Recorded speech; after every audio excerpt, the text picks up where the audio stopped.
Jadi kali ini kita akan melakukan pemurnian padatan organik yang bernama asetanilida menggunakan sebuah cara yang disebut sebagai rekristalisasi. Rekristalisasi ialah prosedur untuk memurnikan senyawa organik padat pada suhu kamar dengan cara melarutkannya dalam pelarut panas dan mengendapkannya kembali dengan membiarkan pelarut tersebut mendingin. Pelarut di sini dapat berupa senyawa murni atau campuran. Dan pemilihan pelarut bergantung pada sejumlah faktor penting yang akan kita pelajari di sini.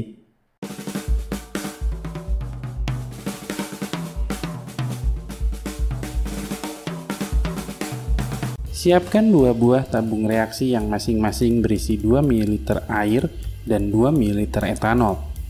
Masukkan seujung sudip asetanilida ke dalam setiap tabung reaksi dan amati kelarutannya setelah pengocokan pada suhu kamar.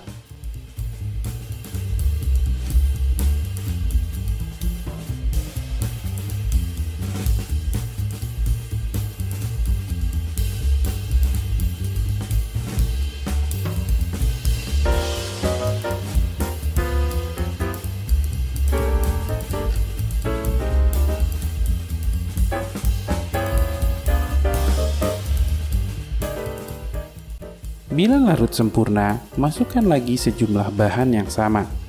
Lakukan terus pelarutan sampai tercapai keadaan jenuh, atau tidak ada pelarutan lagi.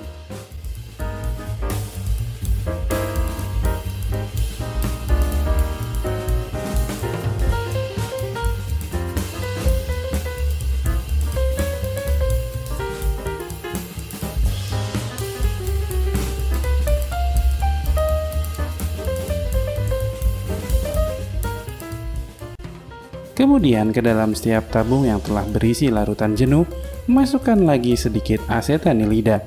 Lalu panaskan tabung sampai semua padatan larut.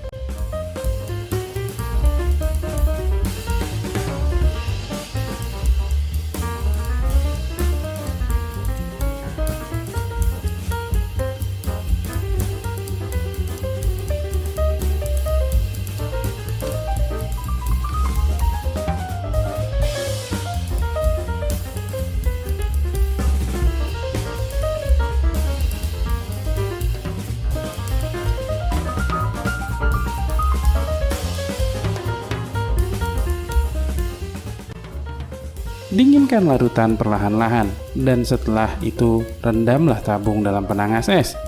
Amati pembentukan kristal yang terjadi.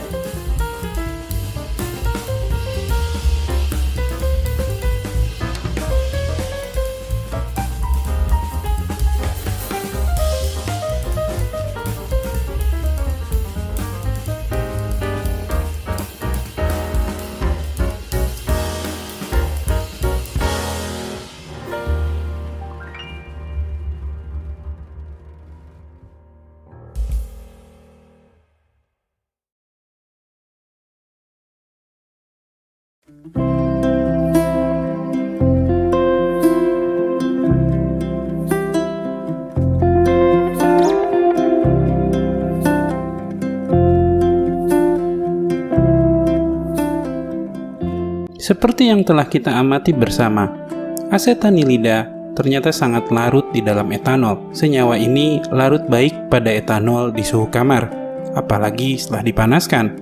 Dan setelah didinginkan, kita tidak melihat adanya kristalisasi. Berbeda jauh dengan itu, asetanilida sangat tidak larut dalam air di suhu kamar. Tetapi setelah kita panaskan, asetanilida dapat larut, dan ketika kita dinginkan, kristal kembali terbentuk. Dengan demikian, hasil uji pelarut ini dapat menyimpulkan bahwa pelarut terbaik untuk rekristalisasi asetanilida adalah air. Timbanglah kira-kira 1,5 gram asetanilida tak murni dan gunakan beberapa miligram untuk penetapan titik lelehnya. Letakkan sisa asetanilida ke dalam telabu bulat 200 ml.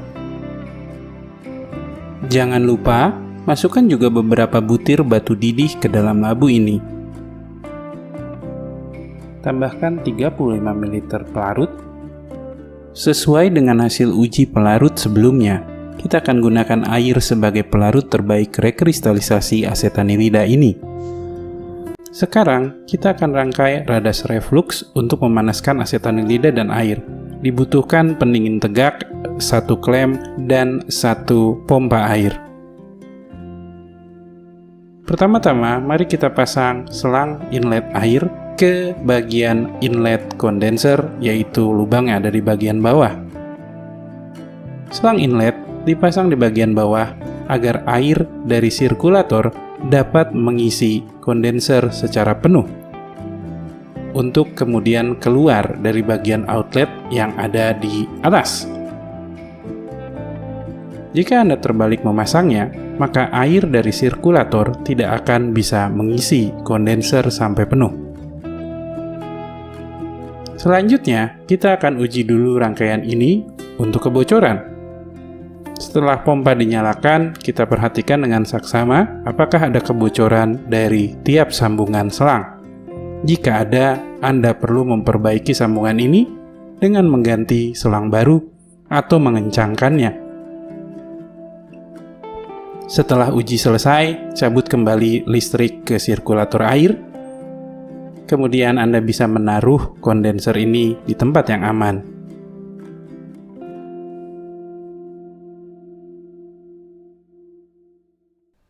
Pertama-tama kita pasang sebuah klem pada statif yang telah disiapkan. Ingat kembali cara memasang klem seperti yang sudah diajarkan di video distilasi bertingkat. Salah satu bagian setengah lingkaran dari bagian klem ini harus membentuk huruf U yang menghadap ke atas. Ini diperlukan untuk menjaga tangkai penjepit kondensor terjepit dengan lebih aman.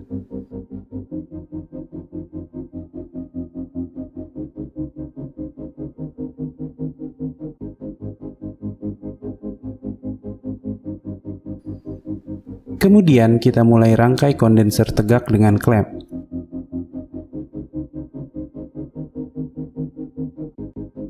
Longgarkan bagian klem yang memiliki 2 taji. Masukkan kondenser di antara 2 taji tersebut. Jepit 2 taji ke arah badan kondenser dan tahan dengan 1 tangan. Kemudian dengan tangan Anda yang lain, putar mur kupu-kupu pengunci kedua taji tersebut sehingga kondenser terjepit dengan kuat dan aman.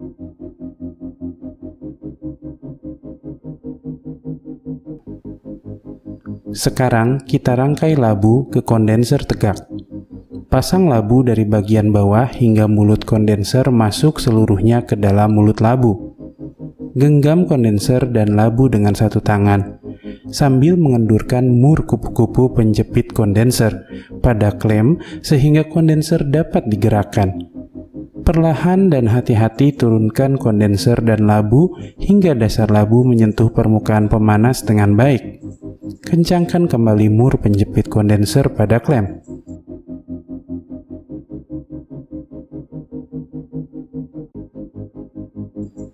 Pastikan rangkaian reflux sederhana ini telah berdiri tegak dilihat dari semua sisi. Dalam contoh ini kita masih menggunakan kondenser Liebig untuk radas reflux sederhana. Dalam praktiknya, masih banyak lagi jenis-jenis kondenser tegak yang dapat digunakan untuk tujuan ini, dengan kelebihan dan kekurangannya masing-masing. Selanjutnya, kita masukkan es ke dalam ember sirkulator air untuk menjaga agar air yang disirkulasikan tetap dingin selama proses reflux berlangsung.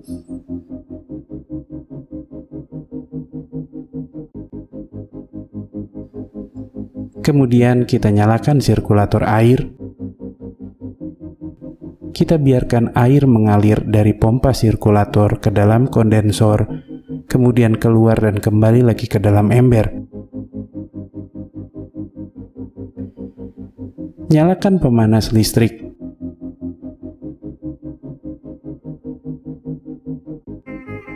Tingkatkan suhu pemanas listrik, lalu kita biarkan campuran asetanilida dan air mendidih.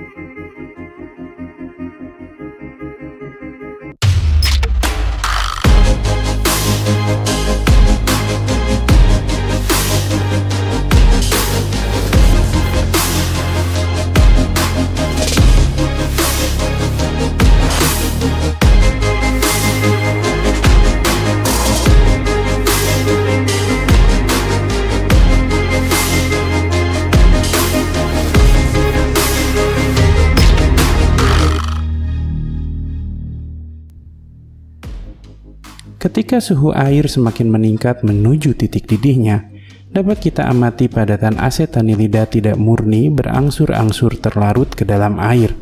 Selain itu, kita juga dapat mengamati adanya zat lain atau pengotor yang nampaknya sangat non-polar dan berwujud minyak coklat yang tidak terlarut dalam air sekalipun air telah mendidih. Inilah yang dimaksud sebagai pemurnian dengan melarutkan padatan organik dalam pelarut panas. Zat yang akan dimurnikan, yaitu asetanilida dalam contoh ini, terlarut dalam air. Sementara pengotornya, yaitu zat berwujud minyak coklat, tidak terlarut dalam air. Selanjutnya, kita akan singkirkan pengotor minyak coklat ini dengan menjerapnya menggunakan sedikit arang aktif. Matikan pemanas, lalu secara hati-hati kendurkan penjepit kondenser dan pegang leher labu menggunakan lap atau sarung tangan tahan panas. Dorong labu dan kondenser ke atas, lalu lepaskan labu dari kondenser. Simpan labu di tempat yang aman dan kencangkan kembali penjepit kondenser. Ketika keadaan isi labu masih mendidih, masukkan arang aktif ke dalam labu dengan cepat tapi hati-hati.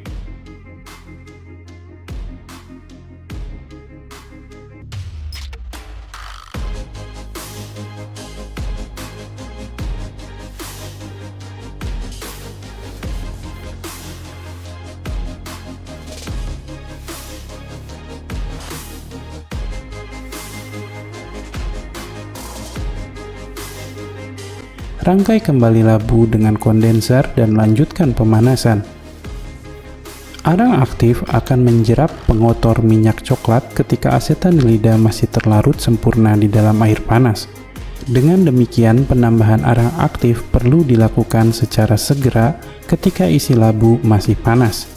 Jika dilakukan terlalu lama atau jika penambahan arang aktif terlalu banyak, bisa saja arang aktif ini juga menjerap asetanilida sehingga akan menurunkan rendemen hasil rekristalisasi. Merefluks ialah mendidihkan cairan di bawah suatu kondenser atau pendingin yang terpasang tegak, sehingga uap yang terbentuk akan mengembun dan mengalir kembali.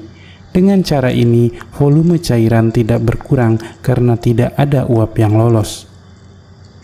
Selanjutnya, arang aktif yang telah menjerap pengotor perlu kita singkirkan dari campuran sebelum asetanilida kita kristalisasi kembali secara perlahan.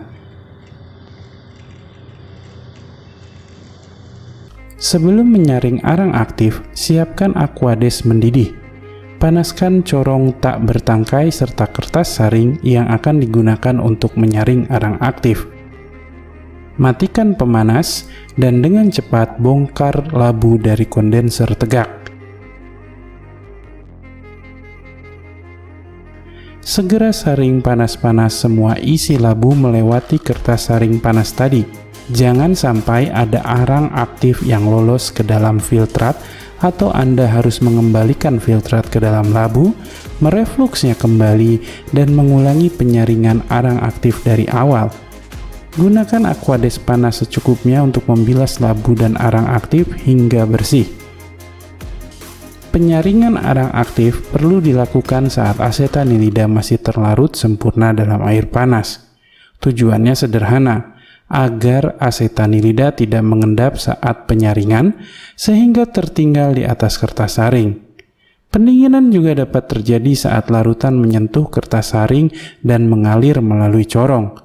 Oleh karena itu, kertas saring dan corong perlu dipanaskan terlebih dahulu untuk menghindari hal tersebut. Corong tak bertangkai digunakan untuk meminimalkan pendinginan larutan saat larutan mengalir melalui corong. Tangkai corong yang panjang dapat mendinginkan larutan asetanilida yang sedang mengalir, sehingga menyebabkan susut bobot hasil rekristalisasi yang lebih signifikan. Selanjutnya, biarkan filtrat asetanilida yang telah bebas arang aktif mendingin ke suhu kamar secara perlahan. Setelah itu, tempatkan larutan ini di dalam penangas es hingga seluruh asetanilida yang terlarut terkristalisasi. Langkah berikutnya adalah menyaring vakum kristal asetanilida yang sekarang sudah tampak lebih bersih dan lebih bebas pengotor ini.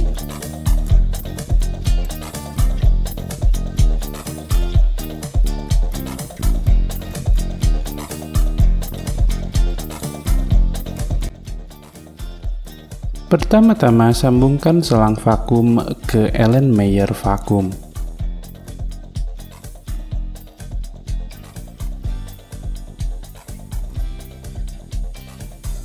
Pompa vakum ini akan menghisap udara dari Erlenmeyer vakum dan mengeluarkannya.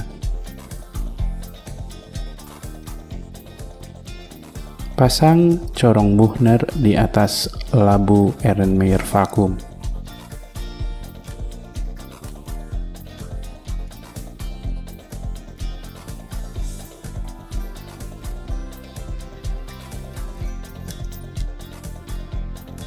Hubungkan listrik ke pompa vakum.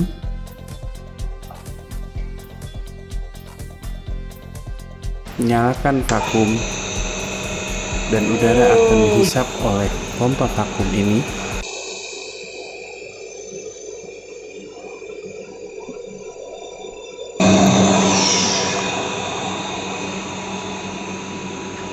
Jangan lupa untuk menyalakan keran yang menyuplai air ke pompa vakum karena pompa vakum ini bekerja dengan menggunakan air. Basahi kertas saring yang sudah diketahui bobotnya dengan Aquades dingin. Pasang kertas saring ini di atas corong Buchner. Kemudian dengan hati-hati lekatkan kertas saring basah ini di dasar corong Buchner hingga menutupi seluruh bagian yang berlubang.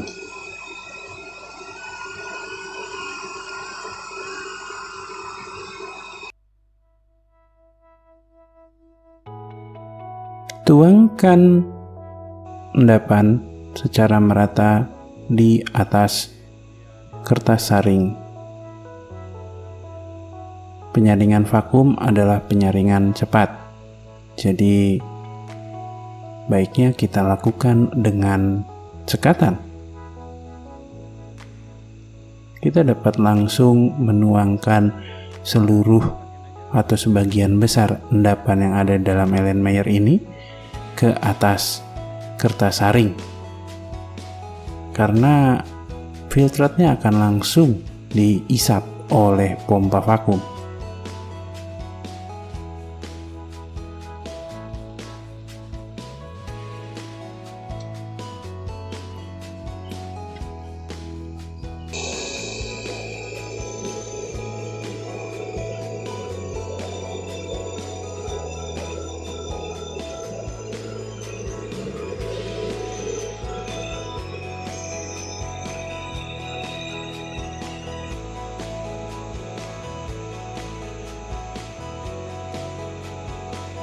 Tuangkan sisa endapan dalam Erlenmeyer kecil dengan bantuan pembilas berupa Aquades dingin.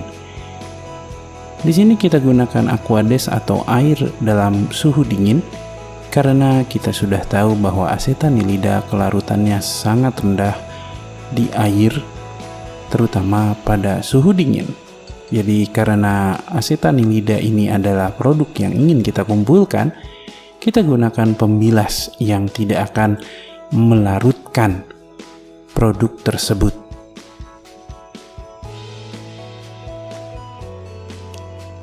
Lakukan pembilasan secara berulang-ulang sampai seluruh endapan yang ada dalam labu Erlenmeyer kecil ini pindah ke atas kertas saring.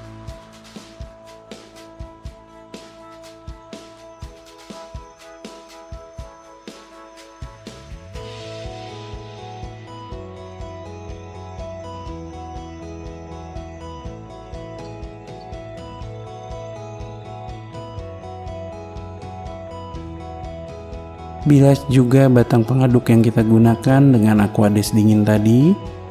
Pastikan tidak ada endapan atau kristal asetanilida yang menempel pada batang tersebut. Nah, sekarang kita tunggu pompa vakum terus mengisap udara melalui kertas saring ini hingga kertas saring ini kering, ya, hingga kertas saring ini kering atau tidak ada filtrat yang menetes lagi ke dalam labu Erlenmeyer vakum. Setelah itu kita matikan vakum. Kita matikan keran air ke aspirator, kemudian dengan hati-hati kita ambil kertas saring yang berisi asetanilida hasil rekristalisasi ini.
Jangan lupa kita bongkar radas penyaringan vakum, cabut kabel listrik, kemudian ambil corong Buchner, letakkan di tempat yang aman, kemudian kita cabut selang vakum dari Erlenmeyer vakum.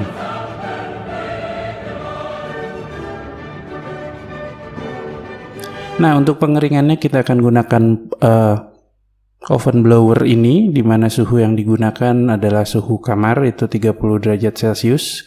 Jadi dalam oven berkipas ini kita anginkan kristal ini perlahan sampai dia kering secara alami. Jadi oven ini bukan oven dengan panas yang ekstrim, ya.